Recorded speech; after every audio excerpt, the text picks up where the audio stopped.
You are looking at Julian's pronunciation guide, where we look at how to pronounce better some of the most mispronounced words in the world, like this other curious word. But how do you say what you're looking for today?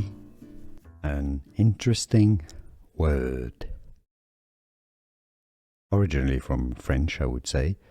I imagine. I think it is pronounced in French as bralette. Bralette. So in English, the most common pronunciation is as bralette, bralette, bralette, although some may pronounce it also as bralette to make it sound a bit more French, I guess. In French, none of the two syllables are stressed more than the other.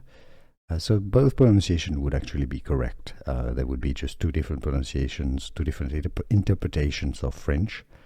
But definitely the most common in English is bralette. So I would say go for bralette, and you'd be safer. But if you hear somebody say bralette, know that it's not incorrect either. Now you know. Stay tuned for more. Here are more videos on how to pronounce more confusing words and names too many mispronounced. Like this video if you found it useful. I appreciate your support. I'll see you soon and thanks for watching.